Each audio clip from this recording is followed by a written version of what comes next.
Pilato dijo de Jesús: «No encuentro que este hombre sea culpable de nada». El ladrón que estaba colgado en la cruz junto a él dice: «Este hombre no ha hecho nada malo». Con esa pureza inmaculada y sin mancha, que no se intimidaba ante todos los que lo acechaban, él fue a la cruz sin ningún pecado, así dice la Escritura, puro y sin mancha. Bienvenido, bienvenida a Pensemos con el Dr. Ravi Zacarías, autor y apologista cristiano. El Dr. Zacarías explora la tentación de Cristo en el desierto. Aprendamos cuán fácilmente nuestros corazones y mentes pueden desviarse y cómo podemos triunfar sobre el mal. A continuación, el Dr. Ravi Zacarías con la primera parte de este mensaje: verdad absoluta en términos relativos. Algunas cosas en la vida deben permanecer inmutables, y es un punto de referencia inmutable el que se define de manera filosófica como un absoluto. Nada puede ser agregado, nada puede ser sustraído, y en ese sentido, solamente Dios es el único ser absoluto, inmutable. Nunca ha habido un momento en el que Dios no existía. Dios, por definición, es un ser necesario. No es posible que Dios no exista. Su misma existencia, el mismo nombre de Dios, simboliza aquello que es absoluto, y aquello según lo cual podemos medir todos los demás cambios. Lo absoluto es necesario para la vida, y aquí vemos el desafío en contra de lo absoluto en un pasaje muy significativo. Mateo, capítulo 4. Y dice: «Luego el Espíritu llevó a Jesús al desierto, para que el diablo lo sometiera a tentación. Después de ayunar 40 días y 40 noches, tuvo hambre. El tentador se le acercó y le propuso: «Si eres el Hijo de Dios, ordena a estas piedras que se conviertan en pan». Jesús le respondió: «Escrito está, no sólo de pan vive el hombre, sino de toda palabra que sale de la boca de Dios». Luego el diablo lo llevó a una ciudad santa, e hizo que se pusiera de pie sobre la parte más alta del templo, y le dijo: «Si eres el Hijo de Dios, tírate abajo, porque escrito está, ordenará que sus ángeles te sostengan en sus manos para que no tropieces con piedra alguna». También está escrito: «No pongas a prueba al Señor tu Dios», le contestó Jesús. De nuevo lo tentó el diablo, llevándolo a una montaña muy alta, y le mostró todos los reinos del mundo y su esplendor. «Todo esto te daré si te postras y me adoras». «Vete, Satanás», le dijo Jesús, «porque escrito está, adora al Señor tu Dios, y sírvele solamente a Él». Entonces el diablo lo dejó, y unos ángeles acudieron a servirle. Con todos los cientos y posiblemente decenas de miles de páginas que he leído a 11.000 metros de altura, porque la mitad de mi vida la he pasado en el avión, recuerdo que una vez me reí al leer este primer párrafo, pero entonces tuve la urgencia de hacerme a mí mismo esa misma pregunta por la implicación de lo que acababa de leer. Era un artículo en una aerolínea, y tenían una revista que siempre estaba a bordo. Era un artículo sobre ética y la muerte de la ética en los negocios. Y el autor, que era un filósofo de alguna universidad, comenzó el artículo con una pequeña ilustración sencilla. Él habló sobre un hombre que estaba sentado junto a una mujer en un avión y eran completamente desconocidos. Él la halló atractiva, y en la mitad del viaje la miró y le propuso darle $1.000.000 a cambio de pasar una noche con ella. Ella se asustó con eso, pero conforme pasó el tiempo, antes de aterrizar, ella le preguntó: «¿Me está hablando en serio? $1.000.000 por una noche?» Y él respondió: «Sí». De modo que ella lo meditó, pensó sobre ello, y la conversación continuó hasta que se fijó el lugar y la hora. Pero él dijo una media hora después: «No quiero hacer un arreglo tan ligero. En realidad no tengo tanto dinero. ¿Consideraría la misma propuesta por $10? Entonces ella lo miró con un enfado notorio y le dijo: «¿Qué cree que soy yo?». A lo que él rápidamente respondió, ya hemos establecido eso. Ahora solo estamos regateando el precio. Y uno queda sacudido cuando lee algo así, pero el profesor básicamente estaba diciendo que estaba convencido de que cada ser humano tenía un precio, y la diferencia entre lo que estuviésemos dispuestos a ceder era solamente el precio. Nuestras convicciones podrían diferir, pero el hecho es que los deseos estaban ahí, y si el precio era correcto, podríamos estar dispuestos a cruzar ciertos límites. ¿Acaso todos tenemos un precio? ¿Es posible que algunos de nosotros cambiaríamos algunas de las verdades más profundas y más valiosas de nuestras vidas por un momento de placer o alguna clase de satisfacción? ¿Podríamos renunciar a todo aquello en lo que hemos anclado nuestras vidas? La Biblia nos dice que todo lo que está en el mundo son los malos deseos del cuerpo, la codicia de los ojos y la arrogancia de la vida. Malos deseos, codicia y arrogancia. Esto nos bombardea desde todas las direcciones. Mientras más viejo soy y mientras más viajo, le tengo más respeto al hecho de que el mundo tiene algunas tentaciones terribles y poderosas para lanzarnos, incluso tentaciones que usted ni siquiera hubiese pensado que podrían hacer semilla en su propio corazón. Lo visual está ahí. La imaginación está bajo ataque y la disponibilidad está abierta para nosotros en toda clase de experiencias tentadoras que se nos ofrecen. Es solo cuestión de regatear el precio, lo que queda. El apóstol Pablo habló de su propia lucha personal. Él era un hombre que amaba la ley, que atesoraba la ley. Él construyó todo su futuro sobre su amor a la ley. Él decía que se deleitaba en la ley. Incluso estaba dispuesto a ser un terrorista para eliminar a la persona llamada Jesús debido a la lealtad que Pablo le tenía a la ley. Sin embargo, es el mismo Pablo en el libro de Romanos que hace esta concesión. Aquello que quiero hacer no lo hago. Aquello que no quiero hacer es lo que termino haciendo. Soy un pobre miserable. ¿Quién me librará de este cuerpo mortal? Él confiesa que por más que ame tanto hacer el bien y deteste la maldad, su mente se convierte en una caldera, en una especie de escenario en el que se desarrolla la batalla en la que el bien está en contra del mal. Así que lo comprendemos. No creo que exista un hombre o mujer o joven que nos escuche, que no sepa de qué estoy hablando en lo que se refiere a la tentación. Todos hemos entrado en esa batalla. La tentación es algo real. Usted la enfrenta, yo la enfrento y la comprendemos. Después de haber dicho esto, ¿qué hay de Jesucristo? ¿Qué hay de nuestro Señor? Este tema en particular fue la fascinación de la mente del erudito de Creta, Nikos Kazantzakis. Y fue sobre la base de ello que él escribió este libro deplorable llamado La Última Tentación de Cristo. Me gustaría tener el tiempo para entrar en un análisis del lugar en el que Kazantzakis se equivocó por completo, pero Kazantzakis parecía haber concluido que Jesús debía haber enfrentado la misma clase de tentación, y eso está bien. Pero él concluyó que Jesús también debió haber sucumbido a aquellas tentaciones para poder identificarse completamente con la humanidad. Y eso no es así. Eso no es lo que la Biblia nos dice.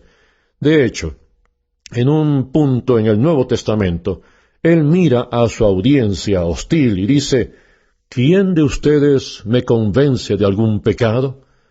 Pilato dice de él, no encuentro que este hombre sea culpable de nada.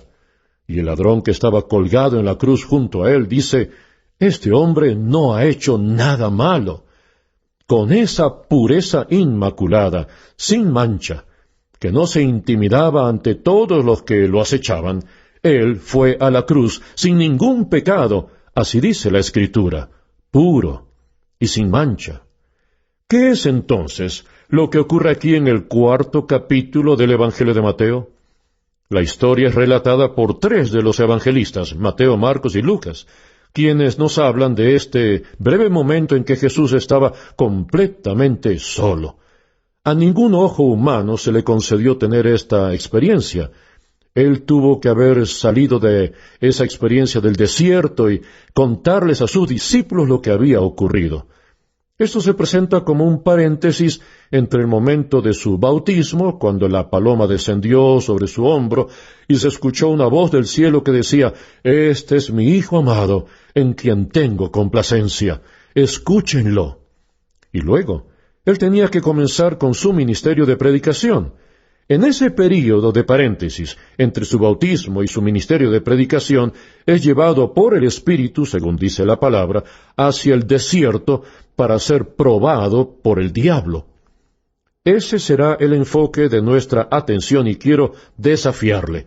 Si usted escucha cuidadosamente, esto abrirá su mente a la realidad de cuán sutil y, sin embargo, cuán real es la tentación, y cómo podemos tener una vida de triunfo debido a lo que podemos extraer de este episodio. Satanás llega a Cristo con 3 tentaciones muy específicas. Todos los evangelistas comparten las mismas de 3 cosas. Primero, Satanás se acerca a Jesús y le dice de una manera muy directa: «¿Por qué no conviertes estas piedras en pan? Porque si conviertes estas piedras en pan, todo el mundo te seguirá». Satanás hace una suposición engañosa. La suposición engañosa que él hace es que, si Dios simplemente fuera el constante hacedor de milagros, si Dios satisfaciera todas nuestras necesidades intelectuales, todas nuestras necesidades materiales, entonces todo el mundo se volvería para seguirle.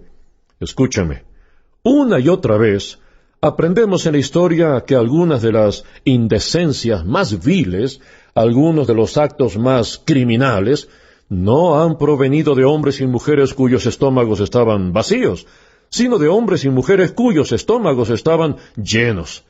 Estas cosas no han provenido de personas que no tenían educación y estaban privadas del entendimiento.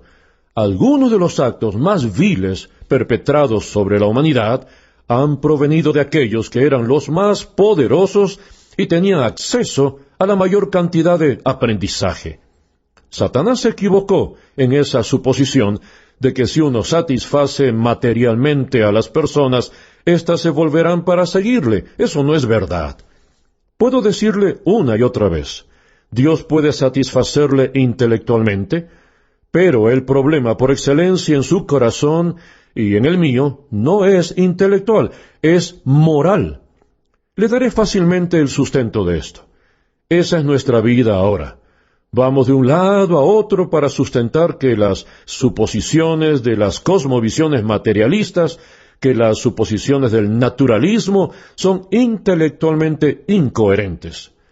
No han hallado una teoría filosófica que pueda explicar coherentemente las mismas ciencias naturalistas y las suposiciones implícitas en ellas, mientras pueden explicar la existencia humana y todo su misterio.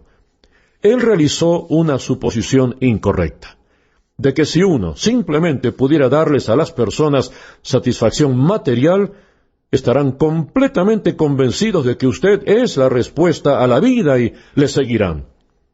Y le dijo: «Convierte estas piedras en pan y te seguirán». Bueno, la biografía de Muggeridge es muy dolorosa para leer, pero no conozco muchas vidas en los autores que hayan moldeado más mi propio pensamiento al tratar de ponerme a cuentas con la humanidad que esta de Malcolm Muggeridge. Muggeridge cuenta esta historia en su autobiografía, una obra de 2 volúmenes. El título del primero es Crónicas del tiempo perdido, el segundo volumen se llama El olivar del infierno, y nunca pudo completar el 3er volumen. Pero en ese primer volumen creo que cuenta esta historia. Él estaba en India, donde vivió durante algunos años en una escuela de periodismo cuando era joven, y un día él salió del edificio en las primeras horas de la mañana. Él estaba completamente solo mientras observaba el amanecer. El edificio estaba junto a la orilla de un río donde él iba a nadar todas las mañanas. En la distancia, vio a una mujer hindú que comenzaba a quitarse la ropa para darse un baño. Magritte comenzó a mirarla en la distancia y se preguntaba si este sería el momento en que debía cruzar ciertos límites en sus propias creencias. Y la seducción se volvió más fuerte en su imaginación, por lo que comenzó a nadar hacia donde estaba ella. Él dice que su mente batallaba, y le decía, «Eso está mal, eso está mal». Por otro lado, pensaba que podría hacerle una oferta mediocre y que ella aceptaría su propuesta. Después de todo, era una aldeana, él era un hombre rico de otro país y podía hacerle aquella propuesta. Él luchaba con esto y dijo que nadó con más fuerza porque sabía que iba a hacer algo malo, pero se convenció que ese era el momento de cruzar el límite. Mientras se acercaba, ella tuvo miedo porque se preguntaba quién era esta persona que venía a violar su privacidad. Cuando él llegó, a unos 60 centímetros de distancia, ella levantó sus manos para cubrirse. Para su asombro, vio a este caballero, a un hombre blanco que emergía del agua. Y la razón por la que digo que esto es muy específico es porque nadie hubiese querido acercarse a ella. Y fue algo sorprendente para ella ver a un extranjero acercarse, pero él quedó más sorprendido. Cuando estuvo a 30 centímetros de distancia de ella, se dio cuenta que ella se cubrió con sus manos para protegerse, y él se dio cuenta que estaba mirando el rostro de una leprosa. Sus dedos estaban desgastados y había perdido sus orificios nasales, las cejas y las pestañas. Él dice que ella se veía casi como un animal que salía de sus pómulos y lo describe de esta manera. Yo la vi, horrorizado por ese momento, y me dije a mí mismo, ¡qué mujer tan libidinosa! Cuando bajé mi cabeza con vergüenza y me di cuenta que el problema no era la mujer libidinosa, sino que el problema era la mente libidinosa con la que yo estaba viviendo. Por primera vez, él vio su corazón bajo el microscopio de Dios y aborreció lo que había visto. Amigo, amiga, con toda nuestra educación hoy en día, con todas nuestras sofisticadas teorías, hemos tratado de explicar esta rebelión en el corazón, hemos tratado de darle términos eufemísticos y tratamos de encontrar otras descripciones de lo que realmente somos. Cuando la Biblia lo deja en claro que eso es lo que contiene el corazón humano, si fuese expuesto y comprendido, esto nos llevaría a todos a ponernos de rodillas cuando nos vemos a nosotros mismos como Dios nos ve. Incluso un psicólogo secular y ateo, Howard Maurer, quien murió en 1982, se suicidó a la edad de 75 años. Una vez fue profesor en la Universidad de Yale, una vez fue profesor en Harvard, una vez fue presidente de la Asociación Americana de Psicología. En 1960, él escribió un artículo en una revista de psicología. Y ponga atención a esto, por favor. Él dice, por muchas décadas, nosotros los psicólogos hemos visto todo este tema del pecado y la rendición de cuentas en el aspecto moral como un gran fantasma y proclamamos nuestra propia liberación del pecado como algo que marcó una época. Pero a la larga, hemos descubierto que para ser libres del pecado, debemos tener la excusa de estar enfermos en lugar de ser pecaminosos. Ese es también el peligro de perdernos. Este peligro, del que habló Maurer, en mi opinión, fue presagiado con un amplio interés en el existencialismo que presenciamos en el presente. Al convertirnos en seres amorales, éticamente neutrales y libres, hemos cortado las mismas raíces de nuestro ser. Hemos perdido nuestro más profundo sentido del ser y de nuestra identidad. Y cuando los mismos neuróticos se encuentran haciendo la pregunta, ¿quién soy yo? ¿Cuál es mi destino? ¿Qué significa realmente la vida? Imagine a un pensador ateo, secular, que no quiere dar credibilidad a las Escrituras y hace el comentario que, al perder la conexión trascendente con la maldad, hemos perdido nuestro sentido del ser y nuestro más profundo sentido de destino e identidad. ¿Sabe cuál fue el seguimiento de Maurer con este artículo? Dice que recibió más cartas de enojo de sus colegas psicólogos que de ningún otro tema que hubiese escrito. Esta resistencia, esta negación tan descarada que el corazón es malo, se opone fundamentalmente a lo que la Biblia enseña, que el corazón es malvado, que el corazón necesita una cura. Fue también Magritte quien dijo que la depravación del ser humano es, en principio, una de las realidades más verificables empíricamente, pero al mismo tiempo es el hecho que más se resiste intelectualmente. Amigo y amiga, si usted lleva su corazón delante de Dios y admite delante de Él quién es usted realmente por dentro, Él ha prometido hacer algo grande en su vida.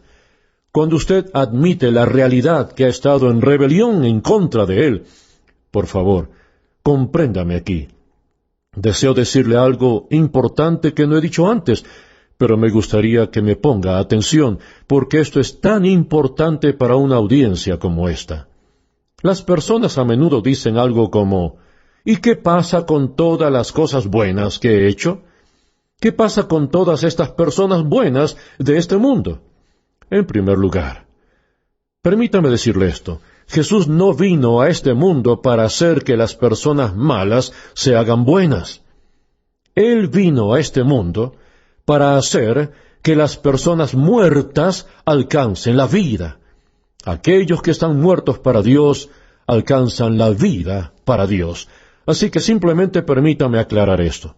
Pero, en segundo lugar, permítame decirle esto, al ser hechos a la imagen de Dios en su bondad, no es lo mismo que estar cerca de Dios en una relación de cercanía. Ser como Dios al reflejar su imagen con buenas obras.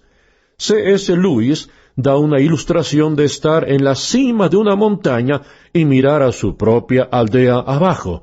Él dice, hay veces en las que geográficamente estará más cerca de su casa, pero tiene que moverse más lejos para poder acercarse a su hogar antes de llegar. Algunas personas, en su imagen, podrían pensar que se están acercando, pero en su acercamiento están más lejos, mientras que otras personas en su acercamiento podrían parecer geográficamente más lejos, pero en realidad están más cerca a su hogar. Y lo que quiero decir es que Cristo nos dice que el problema fundamental no es material, sino espiritual. Hay muchas personas buenas en este mundo, pero no es nuestra bondad la que nos acerca a Dios, sino el hecho de que estamos muertos, alejados de Él, y en toda la bondad que podríamos estar reflejando por su imagen en nuestro acercamiento, podríamos estar todavía lejos de Él, sin acercarnos al camino al que Él nos ha invitado. Así que termino esta primera tentación con una simple conclusión como esta. Cuando Satanás le dice a Jesús, apelando a su intelecto, «Convierte estas piedras en pan y el mundo te seguirá», Jesús le dice, «No, está escrito que el hombre no vivirá solo de pan, sino de cada palabra que procede de la boca de Dios».